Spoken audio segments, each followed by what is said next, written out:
Hindi mo to magugustuhan.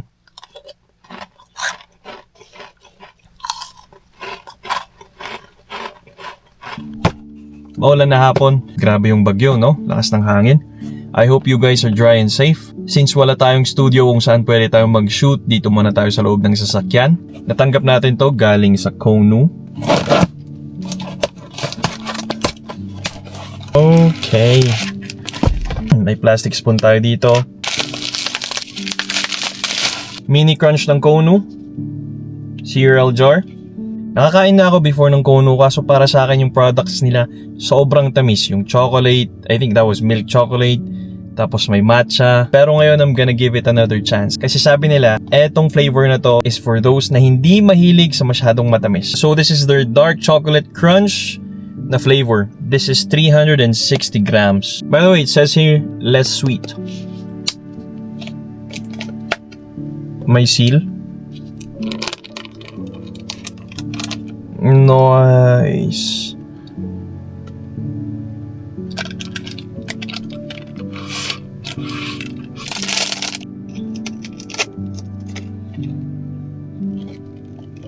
So parang matigas.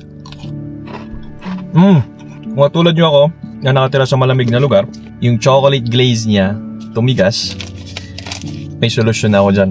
So in a bowl, maglagay lang tayo ng hot water. So iwan lang natin to ng probably 5-10 minutes. A few moments later. Natin. Oh. Okay, now I see.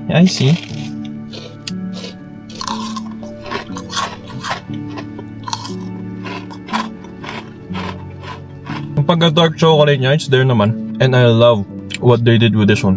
Yung glaze niya, balot na balot pa rin ang bawat cereal.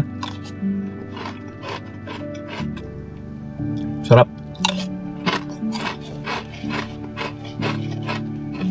Hindi mo to magugustuhan kung ikaw yung taong gusto ng sobrang tamis. But if you are like me na gusto yung konting tamis lang, I think you'd like this.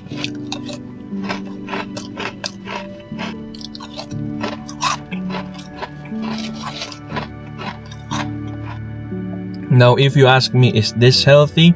I don't think so. Is it good? Would I eat this every day?